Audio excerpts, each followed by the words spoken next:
So there's something big happening to the world right now that almost no one is talking about.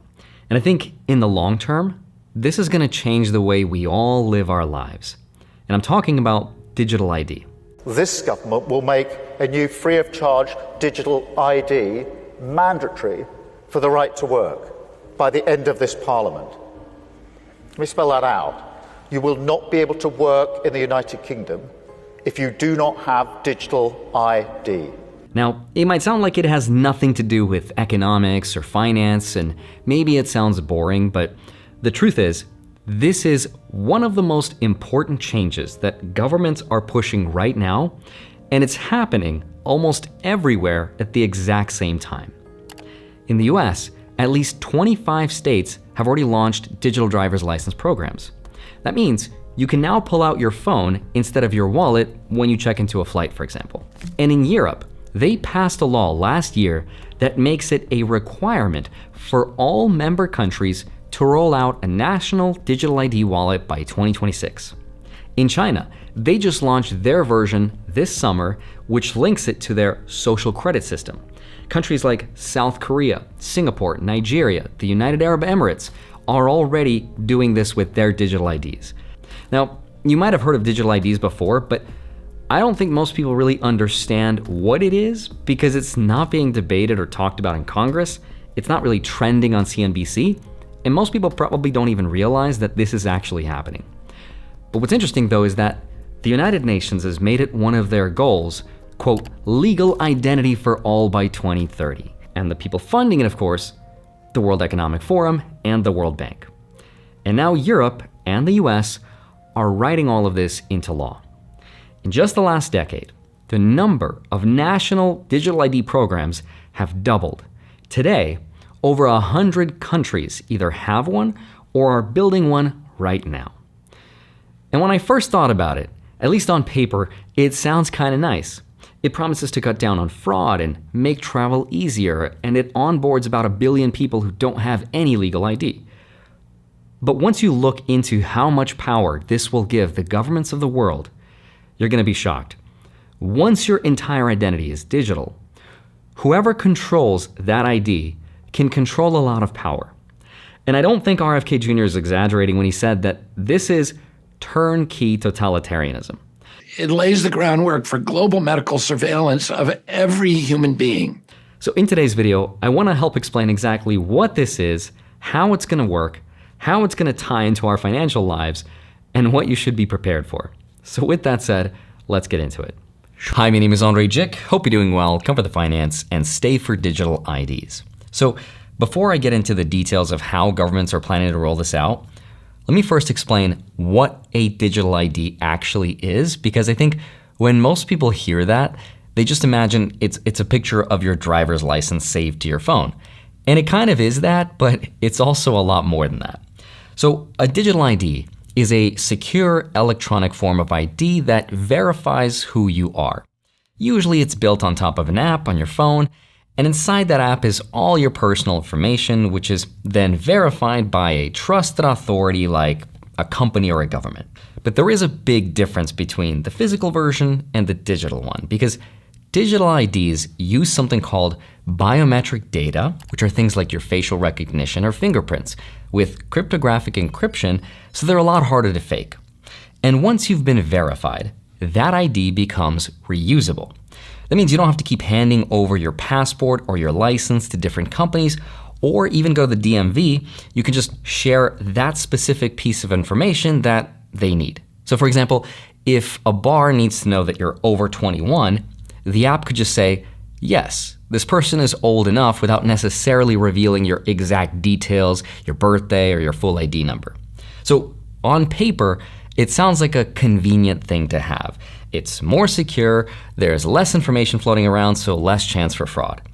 But as you're about to find out, you're going to realize that when you centralize that much power, the question becomes, what can they do with it? Because while governments and tech companies present this as a convenient and secure thing to have, the actual way it's already being used in some countries is a very different story. We're constantly watching and recording everything that's going on. Citizens will be on their best behavior. because we're constantly recording and reporting everything that's going on. Take China, for example. Just this summer, they launched their national digital ID app. But instead of it just being an upgrade from physical to digital, they tied it to their social credit system. That means their digital ID is not just proof of who they are, but it's also connected to things like their financial history, travel rights, and even their online activity. So what that means is, if the government doesn't like what they're doing, or doesn't like what they're saying online, or maybe what they're buying, they could restrict your ability to travel, to buy those things, or to access certain social services. After being sued for defamation by the subject of a story he'd written, he was blacklisted. But he only realised when he tried to buy a train ticket and was told he was banned from travelling. If you didn't get a vaccine that the government mandated, sorry, you can't use public transportation. They would immediately detect that and send you a notification, and they would deduct money from your what they call WeChat account. They use two main apps, WeChat and Alipay. So you can actually deduct your money directly from your account. There were reports of elderly people and workers who were denied food and pensions because their fingerprint scanners stopped working. So if the system doesn't recognize you, you don't get food. That's kind of crazy. And I have to pass facial recognition identity verification, which is insane, because all I want to do is just spend my gift card balance on this debit card. These are real-world examples of how powerful and dangerous this can be when your whole identity is digital. And this is just scratching the surface. Before I tell you how these systems can really be abused, what I found really interesting is just how fast they're putting these systems into place. Like, I don't remember anyone having this debate or even talking about it, and when they do, coverage is sometimes different depending on where you look. And that's why I use the sponsor of today's video, Ground News. It's a platform I actually used while researching this story, and Ground News pulled together 316 different articles on this headline: Starmer backs UK-wide digital ID to verify right to work and rent. And what's interesting is that both the left and the right agreed. The only real difference was how they framed it. Left-leaning outlets said digital IDs threaten privacy and personal freedoms, and they will fail in stopping illegal immigration. Right-leaning outlets also argued digital IDs infringe on citizens' privacy. And center outlets reported it as a modernization effort that could streamline access to services with less emotion. But what I love most is that Ground News makes this super easy to see. You get a biased distribution chart that looks like this one here, plus blind spot warnings that show you the stories your side might not even be seeing. And in this case, what stands out to me is that even when both sides agree something is a big deal, it's still not getting a lot of attention. So that's the value in seeing the full picture. And if you want to step outside the echo chamber and really understand what's going on, go to ground.news/JIC or click the link down below. You'll get 40% off the same Vantage plan I use, and you'll be supporting independent journalism and helping my channel out. But the point is, the system's already here, and it's being rolled out country by country. So in the European Union, for example, they already passed something called EIDAS 2.0, which is a law that basically makes it a requirement for all countries in the European Union to offer a national digital ID wallet by 2026. So in just about a year or two, every single person in Europe will have access to one government-backed app that can log you into your bank and pay your taxes. And it's being sold as kind of a universal login for life in Europe. In the UK, for example, their Prime Minister, Keir Starmer, he wants to make these digital IDs a mandatory requirement for everyone. We need to be really clear. You must have ID, mandatory digital ID, in order to work, because we have to stop illegal working. Now, here in the United States, we don't have one national system yet, but we're getting a lot closer. At least 25 states already have mobile driver's licenses, and 20 others are working on them.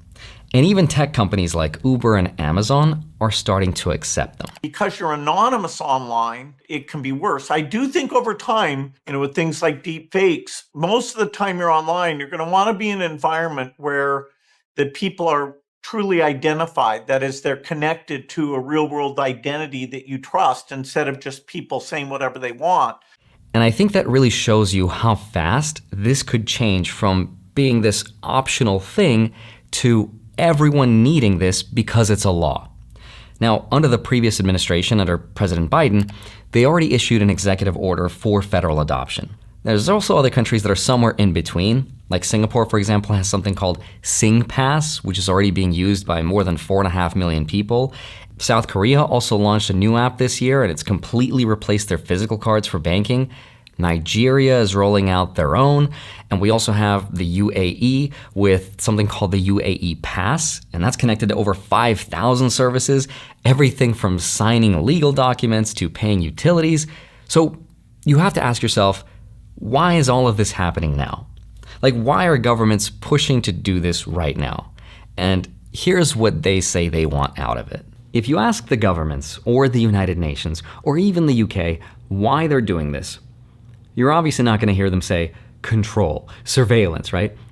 But what they will tell you is that digital IDs are all about convenience, security, and inclusion. It's about fighting illegal immigration, right?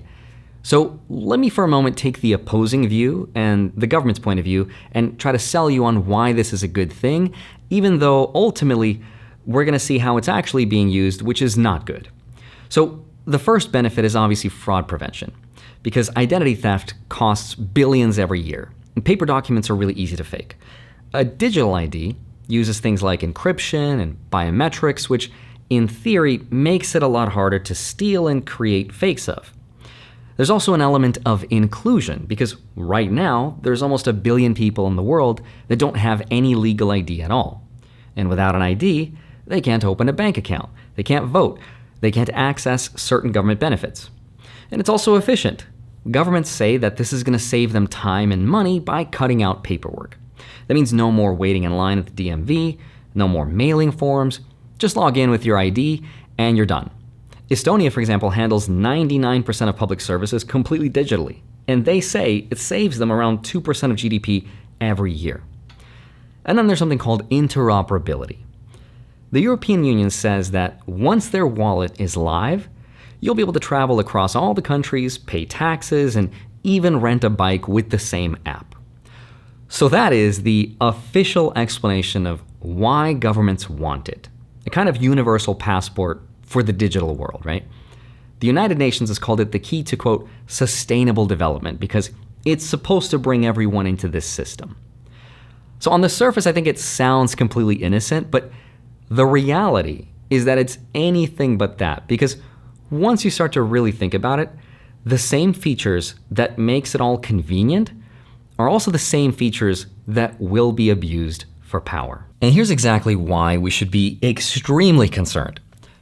Once you centralize identity into one system, yes, you do make it easier for people to prove who they are, but you also make it easier for governments and corporations and special interests to track and control people.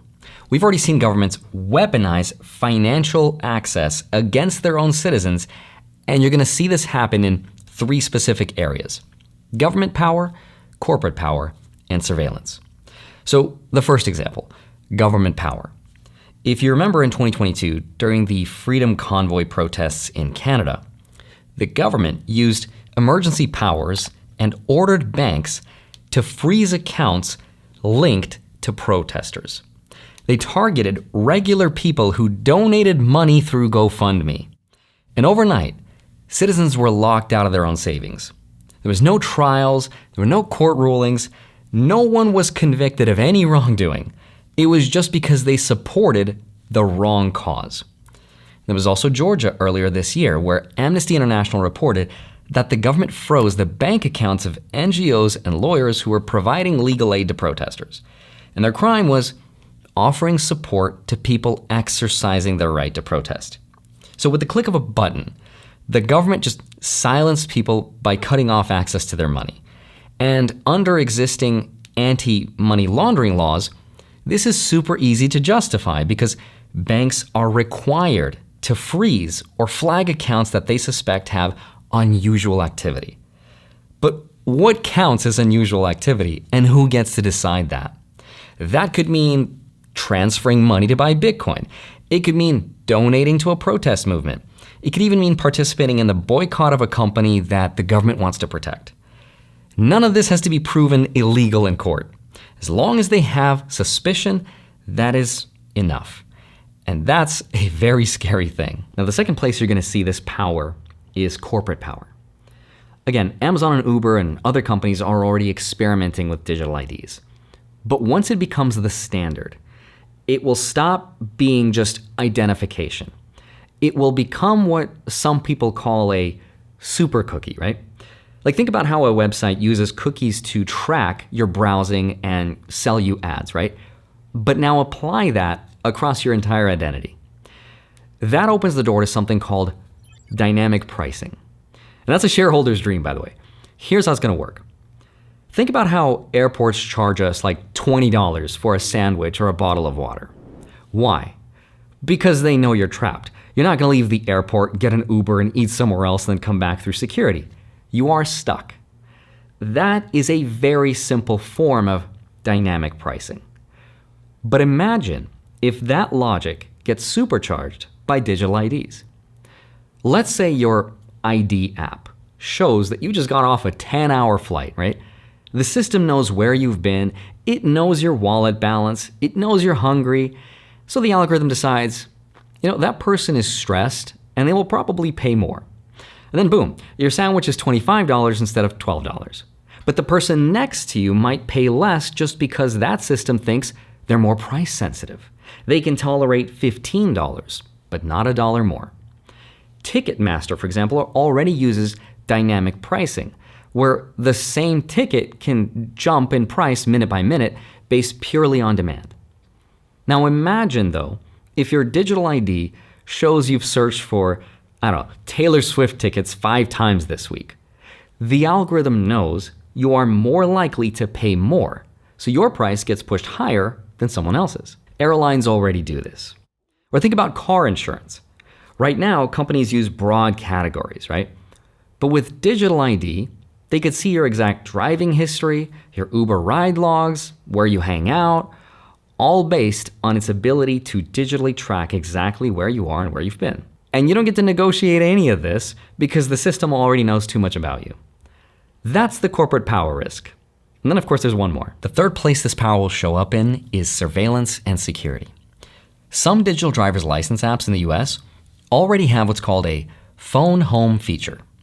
That means every time you use your ID at a bar, at an airport, or a hotel, it pings a government database. So now, instead of just being a harmless ID, the government now has a time-stamped log of everywhere you go and everything you do in real time. If you add in central bank digital currencies on top of all that, which are already being tested, as well as an API that companies can pay to access, and it's not really that hard to imagine a programmable-like money that is tied to your biometrics. That gives the government the ability to program dollars that maybe stop working at certain stores for certain purchases, or even dollars that expire after a certain date. It's all up to their discretion. But it gets worse when you consider data breaches. India's Aadhaar system, for example, which is the biggest digital ID program in the world, has already had multiple leaks. Sensitive information from 1 billion people, including biometrics, was exposed. But here's the problem. Once your fingerprint or your facial scan or your iris is leaked or it's sold, you can't reset it like a password. It doesn't work that way. If the system is trying to protect us from fraud or illegal immigration, then the current system that we have today should be working, but it's not. So an extra layer of this identification is going to do very little to stop it. Why do you think that them having to have a digital ID would stop that problem when right now people are meant to have a national insurance number and card, and if they're not asked for that, a boss is willing already to break the rules? What's the difference going to be? That's exactly right. If they're not willing to ask for their current credentials, what makes them think a digital ID will do anything to change that? And he didn't really have a good answer for that because there is no good answer. So if we allow this to happen, I think it's going to fundamentally change the balance of power between people, governments, and corporations, and not for the better, unfortunately. But yes, it will be more convenient for people, as long as you don't get out of line or say something someone doesn't like. All that digital ID will be is a means of controlling the population, of telling us what we can and can't do, of fining the innocent, And didn't we see it all when we had the pandemic, when you had to have vaccine ID to travel, to do various things? Did that stop the COVID pandemic spreading? Did it? Hell, all it did was put cost and inconvenience on everybody else. I also worry about massive data banks being held by the government, being hacked by foreign governments, by private companies, by criminals. I do not see a single benefit to the government having digital ID other than them controlling what we do, what we spend, and where we go. It's a crazy world we live out there, and I swear the older I get, the more I'm starting to become like that one crazy paranoid uncle. And I know how all of this sounds, and I get how it sounds like fear-mongering, but as they say, only the paranoid survive. But I'd love to hear what you think about this new system. Is it good? Is it bad? Let me know down in the comments below what you think. As always, I hope you have a wonderful rest of your day. Smash the like button, subscribe if you haven't already. I'd love to see you back here next week. I'll see you soon. Bye-bye.